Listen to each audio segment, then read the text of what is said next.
Hey, what's up guys? Muling nagbabalik si Papa Japs para kay pasayahin. So for today's videos guys, narito tayo ngayon sa Barangay San Vicente para makisaya at makibahagi sa isang makabuluhang activities ang bloodletting program ng Red Cross San Carlos Branch. Hayan, hindi lang ito tungkol sa pagdodonate ng dugo, kundi tungkol din ito sa pagbibigay ng saya at pag-asa sa ating mga kababayan. So ayan guys, isa rin sa nagpasaya sa event na ito ay ang Agagi. Ayan guys, make sure to follow their page. Ayan, Agagi. Para sa mas marami pang fun, happiness, at behind the scenes stories. So ayan guys, pagkadating pa lang namin dito sa event, ayan, ramdam mo na kaagad ang saya. Narito na ang ilang mga kilalang content creators at entertainers na talaga naman nagbigay ng ngiti sa mga tao dito sa Barangay San Vicente guys. Narito at kasama natin sina Kabalayan Next, Kumaring Marga, Tisoy, Joms Doria, Gerald, at si Rico Ford. Grabe guys, hindi lang talaga sila nagpakita. Talaga naman naglaan sila ng oras para makipagkulitan,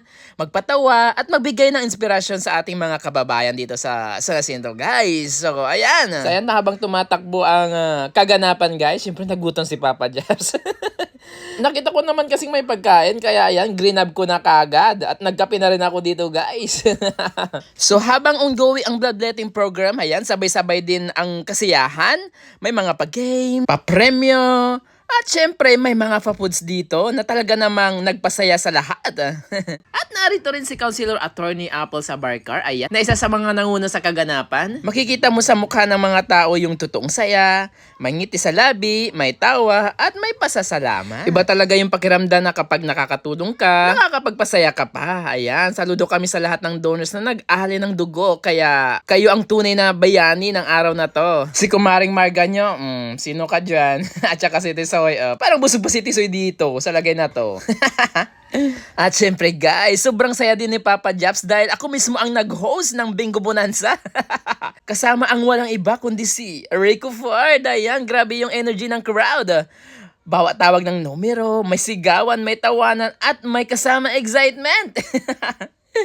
Dito mo talaga mararamdaman yung simpleng laro kapag may pusong naglilingkod. Ayan, nagiging espesyal para sa lahat. So, muli, lubos na nagpapasalamat si Papa Jap sa pagbisita at pakikiisa ng Agagi sa event na ito. Ayan, maraming salamat sa oras, effort, at saya na ibinahagi ninyo sa aming mga kababayan dito sa Barangay San Vicente, San Jacinto, Pangasinan. Ayan, grabe! Malaking salamat. So guys, tandaan natin na ang pagdodonate ng dugo ay pagbibigay buhay. At pagbibigay ng saya at pagbibigay pag-asa. So ayan. At kung nagustuhan mo tong video guys, huwag mo na rin kalimutan i-like, i-share, i-follow si Papa Japs. At syempre, supportan din natin ang Agagi para mas marami pang fun at happiness content. So guys, hanggang dyan na muna yung video ni Papa Japs. Ayan, spread love, spread happiness, and never give up. So this is Papa Japs, and that's the story.